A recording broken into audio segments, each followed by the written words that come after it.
요한복음 5장. 얼마 후 유대인의 명절이 되어 예수님께서는 예루살렘으로 올라가셨습니다.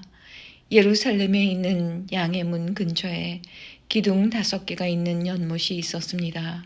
거기에는 히브리 말로 베데스라라고 쓰여 있었습니다. 이곳에는 병약한 사람, 앞 못 보는 사람, 걷지 못하는 사람, 다리를 저는 사람 등 많은 병자들이 누워 있었습니다. 거기에 38년 동안 병을 앓아온 한 남자가 있었습니다. 예수님께서는 그 남자가 누워 있는 것을 보시고 그가 아주 오랫동안 병을 앓아온 사람이라는 것을 아셨습니다. 그래서 그에게 물으셨습니다. 낫기를 원하시오? 병든 사람이 대답했습니다. 선생님, 물이 움직이기 시작할 때 제가 연못 안으로 들어갈 수 있게 도와주는 사람이 없습니다. 제가 물속으로 들어가려고 하면 다른 사람이 저보다 앞서서 물속으로 들어가곤 합니다. 그때 예수님께서 말씀하셨습니다. 일어나서 당신의 침상을 들고 걸어가시오. 그 즉시 그 남자는 병이 나았습니다. 그는 그의 침상을 들고 걸어가기 시작했습니다. 그런데 그날은 안식일이었습니다. 그래서 유대인들은 병이 나은 그 남자에게 이렇게 말했습니다. 오늘은 안식일이요. 안식일에 당신이 침상을 들고 가는 것은 율법을 어기는 일이요. 그러자 그 남자가 대답했습니다. 나를 고쳐주신 분이 나에게 침상을 들고 걸어가거라 하고 말씀하셨습니다. 당신에게 침상을 들고 걸어가라고 말한 사람이 도대체 누구요? 라고 유대인들이 다시 물었습니다. 그러나 병 고침을 받은 사람은 어떤 사람이 자기를 고쳐주었는지 알 도리가 없었습니다. 왜냐하면 그곳에는 많은 사람이 있었고 예수님께서는 이미 군중 속으로 사라진 뒤였기 때문입니다. 얼마 후 예수님께서 성전뜰에서 그 남자를 만나 그에게 말씀하셨습니다. 보시오, 당신은 이제 다시 건강해졌으니 더 악한 일이 당신에게 닥치지 않게 다시는 죄를 짓지 마시오.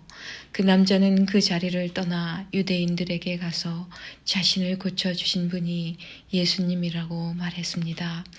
예수님께서 안식일에 이러한 일을 하셨기 때문에 유대인들은 예수님을 핍박하기 시작했습니다. 그러나 예수님께서는 그들에게 이렇게 말씀하셨습니다. 내 아버지께서 지금까지 항상 일하시니 나도 일한다.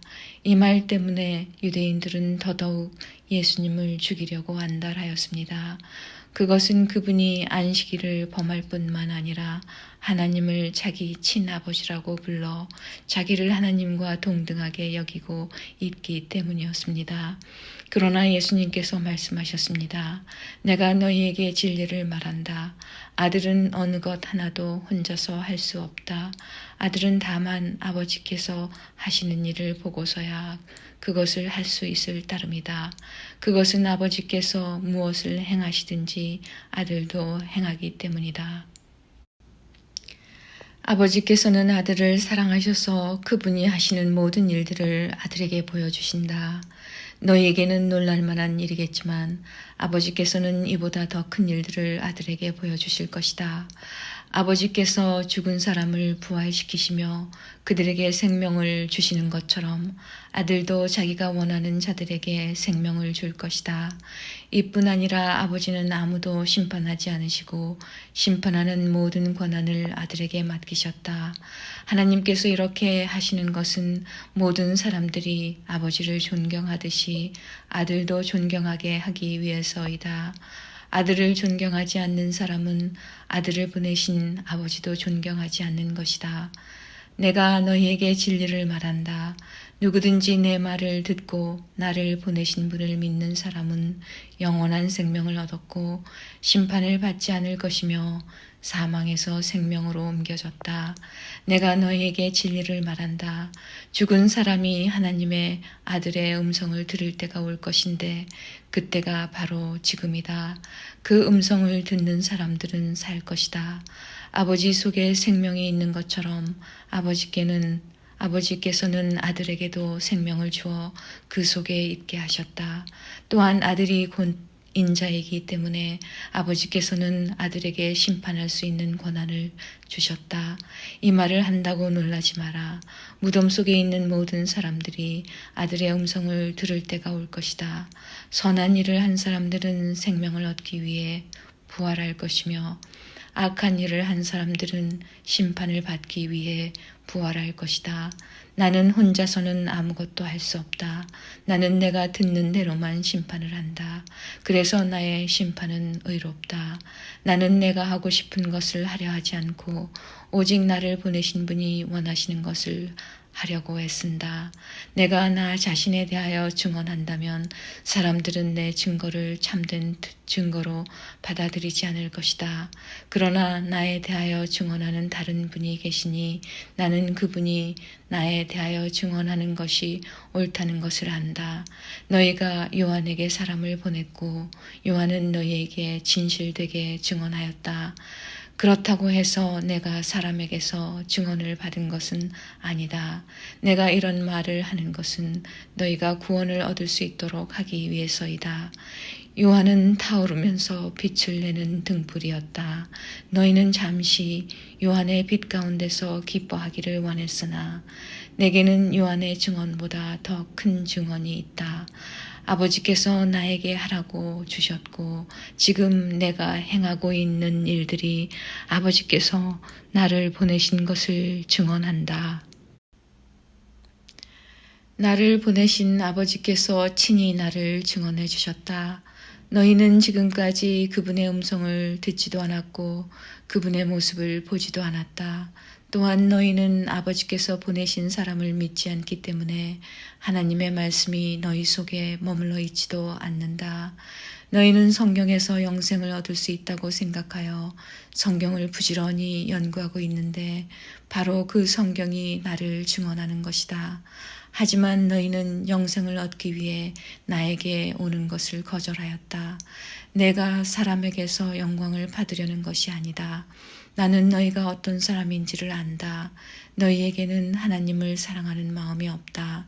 나는 나의 아버지로부터 받은 권세를 가지고 왔으나 너희는 나를 받아들이지 않는다.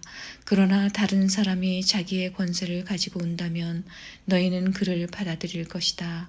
너희는 너희끼리 영광 받는 것을 좋아하면서도 하나님께로부터 오는 영광을 얻는 일에는 힘을 쓰지 않으니 너희가 어떻게 나를 믿을 수 있겠느냐.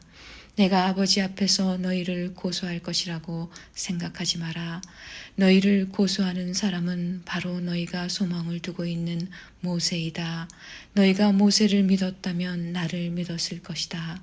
왜냐하면 모세가 기록한 것이 나에 관한 것이기 때문이다. 너희가 모세의 글을 믿지 않는데 내가 말하는 것을 어떻게 믿을 수 있겠느냐.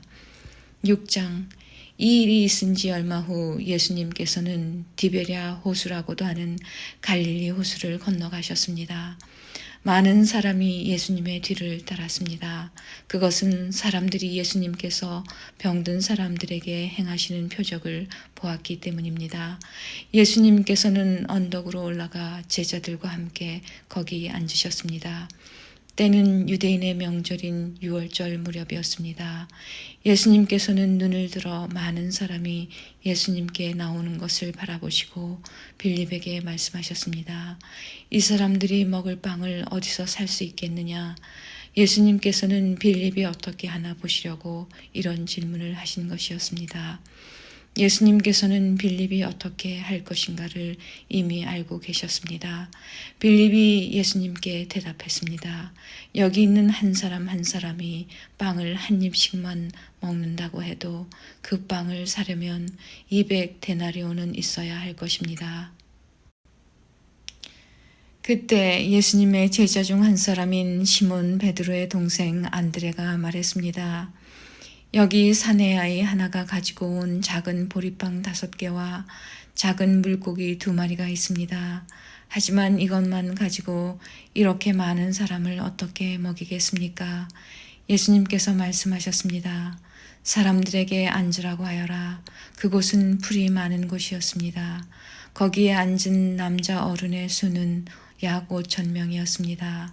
그때 예수님께서는 빵을 가지고 하나님께 감사의 기도를 하신 후 그곳에 앉아 있는 사람들에게 그들이 원하는 만큼 나누어 주셨습니다. 예수님께서는 물고기를 가지고도 그렇게 하셨습니다.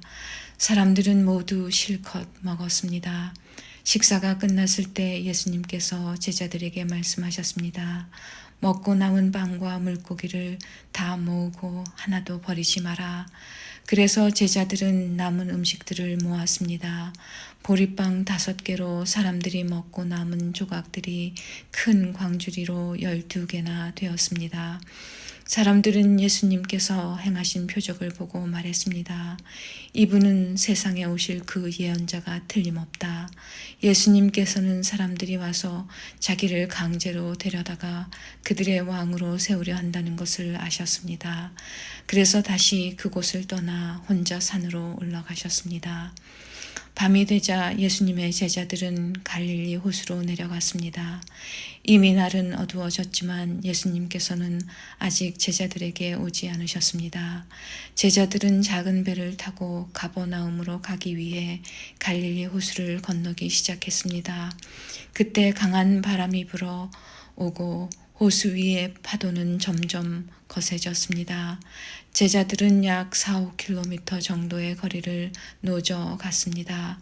그때 예수님께서 물 위를 걸어 배를 향하여 오시는 것이 보였습니다. 제자들은 두려웠습니다. 하지만 예수님께서 그들에게 말씀하셨습니다. 나다, 두려워하지 마라. 제자들은 기꺼이 예수님을 배 안으로 모셨습니다. 배는 곧 그들이 가려던 목적지에 도착했습니다. 다음 날 호수 반대편에 서 있던 군중은 그곳에 배가 한 척밖에 없다는 것과 예수님께서 제자들과 함께 가시지 않고 제자들만 떠난 것을 알게 되었습니다. 그즈음 배 몇 척이 디베랴에서 왔습니다. 디베랴는 예수님께서 하나님께 감사 기도를 드린 후 사람들이 빵을 먹었던 장소에서 가까운 곳에 있는 마을입니다. 사람들은 예수님과 그분의 제자들이 그곳에 없다는 것을 알고는 배를 타고 예수님을 찾으러 가버나움으로 갔습니다. 사람들은 호수 건너편에서 예수님을 만났습니다. 그들은 예수님께 물었습니다. 선생님, 언제 여기에 도착하셨습니까? 예수님께서 그 사람들에게 대답하셨습니다. 내가 너희에게 진리를 말한다. 너희가 나를 찾는 것은 내가 행한 표적을 보았기 때문이 아니라 빵을 배불리 먹었기 때문이다. 썩어 없어지는 음식을 위해 일하지 말고 영원히 있어서 영생을 주는 음식을 위해 일하여라. 인자는 너희에게 그런 음식을 줄 것이다. 하나님 아버지께서 인자가 이런 일을 행하는 것을 허락하셨다. 그러자 사람들이 예수님께 물었습니다. 하나님께서 원하시는 일을 하기 위해 우리는 무엇을 해야 합니까? 예수님께서 대답하셨습니다. 하나님의 일이란 바로 하나님께서 보내신 사람을 믿는 것이다. 다시 사람들이 물었습니다. 당신은 어떤 표적을 행하여 우리가 보고 당신을 믿게 하시겠습니까? 성경에 하나님께서는 그들에게 먹을 빵을 하늘에서 내려주셨다 라고 기록되어 있듯이 우리 조상들은 광야에서 만나를 먹었습니다. 예수님께서 그들에게 말씀하셨습니다. 내가 너희에게 진리를 말한다. 너희에게 하늘로부터 내린 빵을 준 사람은 모세가 아니다. 나의 아버지께서 너희에게 하늘로부터 참된 빵을 주신 것이다. 하나님의 빵은 하늘로부터 내려와서 세상에 생명을 주는 것이다. 사람들이 예수님께 말했습니다. 선생님, 이 빵을 우리에게 항상 주십시오. 그때 예수님께서 그들에게 선언하셨습니다. 나는 생명의 빵이다. 내게 오는 사람은 결단코 굶주리지 않을 것이며 나를 믿는 사람은 결코 목마르지 않을 것이다. 그러나 전에도 내가 너희에게 말했던 것처럼 너희는 나를 보고도 여전히 나를 믿지 않는다. 아버지께서 나에게 주신 사람은 다 내게로 올 것이며 내게로 오는 자를 나는 결단코 쫓아내지 않을 것이다. 나는 내 뜻을 이루기 위해서 하늘에서 내려온 것이 아니다. 나는 나를 보내신 분의 뜻을 행하기 위해 하늘에서 내려왔다. 나를 보내신 분의 뜻은 하나님께서 내게 주신 사람은 단 한 사람도 잃지 않고 마지막 날에 그를 부활시키는 것이다. 아들을 보고 믿는 사람은 누구나 다 영생을 얻는 것이 내 아버지의 뜻이기 때문이다. 나는 그를 마지막 날에 부활시킬 것이다. 유대인들은 예수님께서 나는 하늘에서 내려온 빵이다 라고 말했으므로 예수님에 대해 수군대기 시작했습니다. 그래서 그들은 자기들끼리 이런 말들을 했습니다. 이 사람은 틀림없는 요셉의 아들 예수야. 우리가 그의 아버지와 어머니를 알고 있는데 어떻게 그가 나는 하늘에서 내려왔다고 말할 수 있지? 그러자 예수님께서 그들에게 대답하셨습니다. 서로 수군대지 마라. 나를 보내신 아버지께서 이끌지 않으면 아무도 내게로 올 수 없다. 나도 마지막 날에 그를 부활시킬 것이다. 예언자들의 책에 이런 글이 있다. 모든 사람이 하나님의 가르침을 받을 것이다. 아버지의 말씀을 듣고 아버지에게서 배우는 사람은 내게로 온다. 하나님으로부터 온 사람 외에는 아버지를 본 사람이 없다. 오직 하나님으로부터 온 그 사람만 아버지를 보았다. 내가 너희에게 진리를 말한다. 믿는 사람에게는 영생이 있다. 나는 생명의 빵이다. 너희의 조상들은 광야에서 만나를 먹었지만 죽었다. 하늘에서 내려오는 빵이 여기 있다. 누구든지 이 빵을 먹으면 결코 죽지 않을 것이다. 나는 하늘에서 내려온 생명을 주는 빵이다. 누구든지 이 빵을 먹으면 영원히 살 것이다.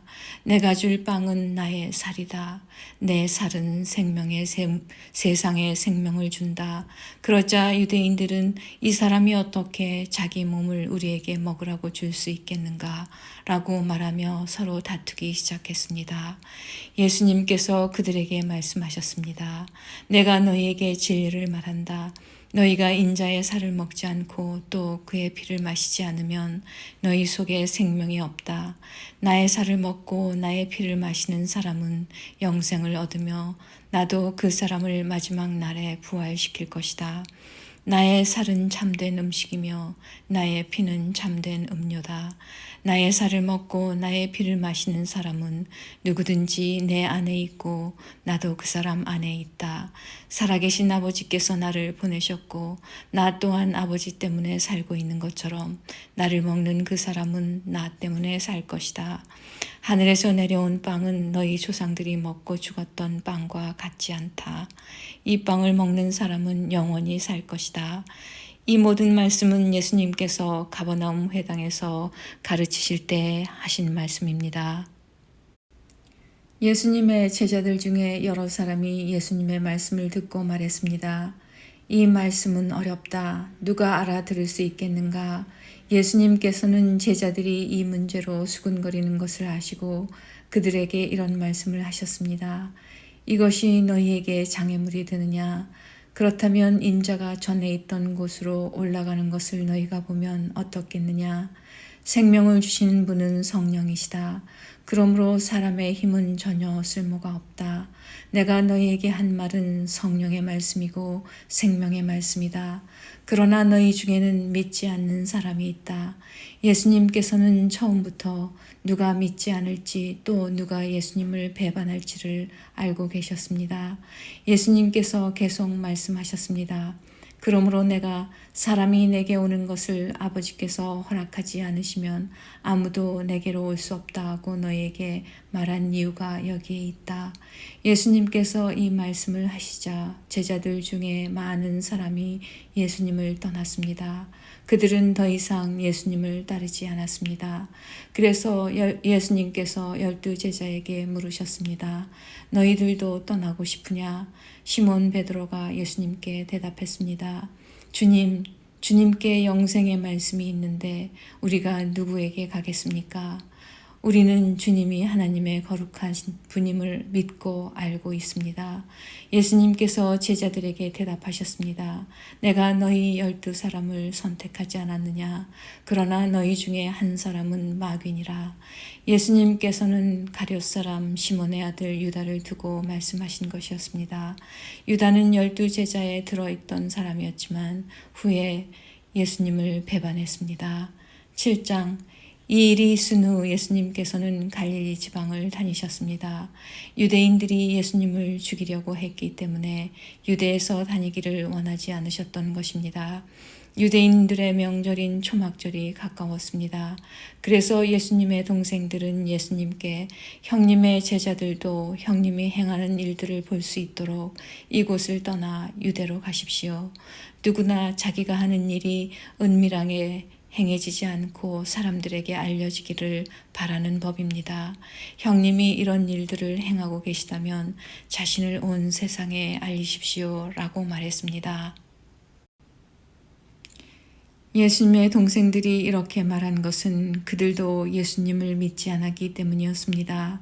그래서 예수님께서는 그들에게 이런 말씀을 하셨습니다. 내 때는 아직 오지 않았다. 하지만 너희 때는 항상 준비되어 있다.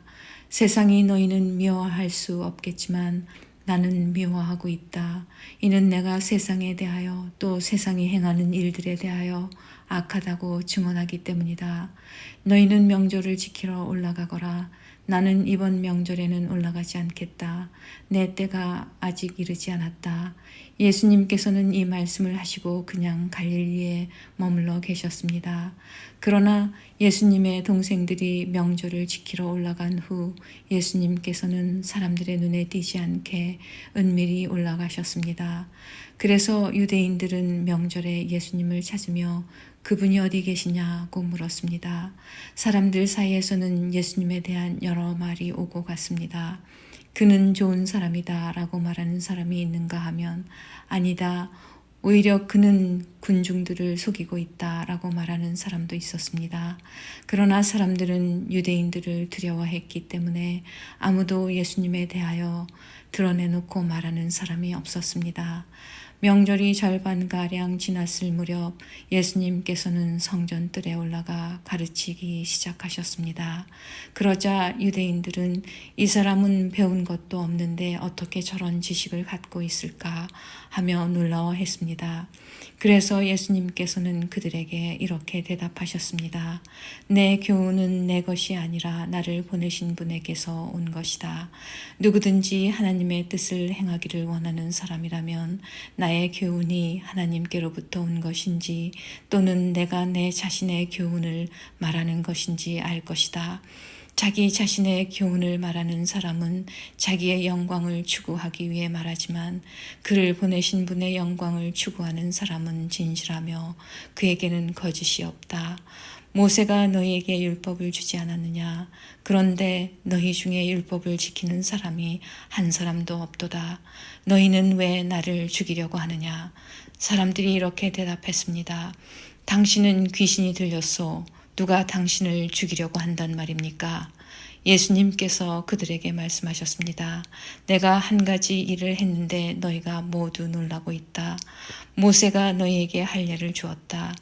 그러나 사실 그 할례는 모세에게서 시작된 것이 아니라 조상들에게서 시작된 것이다. 그래서 너희는 안식일에도 사람들에게 할례를 베푸는 것이다. 모세의 율법을 범하지 않도록 하기 위해 사람이 안식일에 할례를 받는데 내가 안식일에 온 몸을 건강하게 해주었다고 해서 어찌 내게 화를 내느냐. 너희는 겉모양만 보고 판단하지 말고 올바른 평가에 따라 판단하여라. 이때 예루살렘 중에는 이렇게 말하는 사람들이 있었습니다. 이 사람이 사람들이 죽이려고 하는 바로 그 사람이 아니냐. 보아라, 그가 여러 사람 앞에서 드러내놓고 말하여도 사람들은 그에게 아무 대꾸도 하지 못하는데 혹시 지도자들도 이 사람을 정말로 그리스도로 알고 있는 것이 아닌가. 하지만 우리는 이 사람이 어디서 왔는지 알고 있다. 그리스도가 오실 때에는 그분이 어디서 오시는지 아무도 알지 못한다.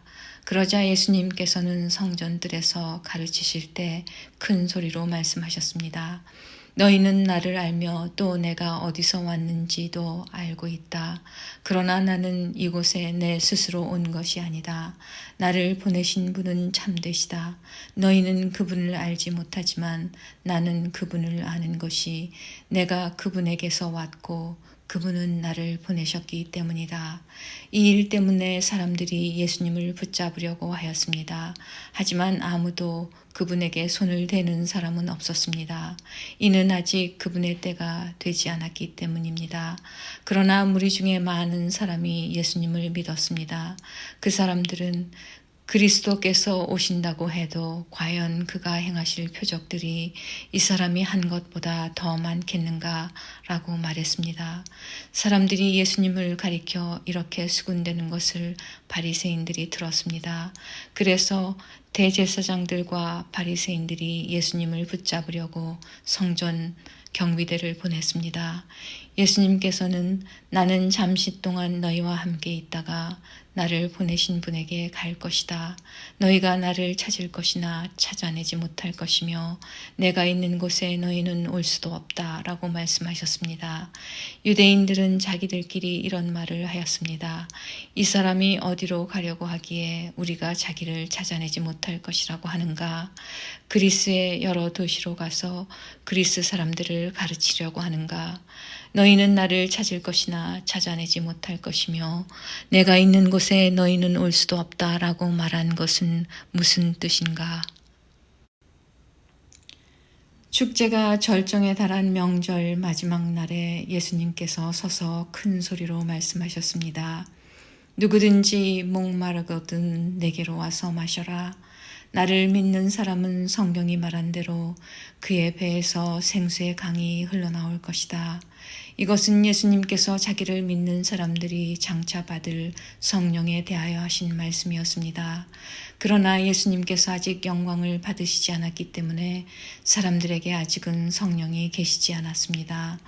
사람들 중에서는 이 말씀을 듣고 이분은 참으로 장차 오시리라 예언된 그 예언자이다 라고 말하는 사람들이 있었습니다. 또는 다르게 이분은 그리스도다 라고 말하는 사람들도 있었고 그리스도는 갈릴리에서 나오지 않을 것이다. 성경에는 그리스도가 다윗의 후손 중에서 나오고 다윗이 살던 마을 베들레헴에서 태어나실 것이라고 기록되어 있다 라고 말하는 사람들도 있었습니다. 그래서 예수님 때문에 군중은 서로 편이 갈리게 되었습니다. 그들 중에 예수님을 붙잡으려는 사람들이 있었지만 예수님께 손을 대는 사람은 아무도 없었습니다. 성전 경비대가 예수님을 잡지 못한 채 대제사장들과 바리새인들에게 돌아오자 대제사장들과 바리새인들이 왜 그를 데려오지 않았느냐라고 물었습니다. 성전 경비대가 대답했습니다. 그 사람처럼 말한 사람은 이때까지 한 사람도 없었습니다. 그러자 바리새인들이 성전 경비대에게 되물었습니다. 너희도 미혹을 당한 것은 아니겠지? 관원들이나 바리새인들 중에 그를 믿은 사람이 누가 있느냐? 아무도 없다. 율법을 알지 못하는 이 군중이나 그를 믿는데 그들은 저주받은 사람들이다. 그들 중에 한 사람으로서 전에 예수님께 왔던 니고데모가 그들에게 말했습니다. 우리의 율법에 따르면 먼저 그 사람의 말을 들어보지 않거나 그가 행한 것을 알아보지 않고는 그 사람에게 죄가 있다고 판단하지 않습니다. 다른 사람들이 대답했습니다. 당신도 갈릴리 출신이요? 성경을 연구해 보시오. 그러면 당신도 갈릴리에서는 예언자가 나오지 않는다는 사실을 알게 될 것이요. 이 말을 하고는 그들은 각자 자기 집으로 돌아갔습니다.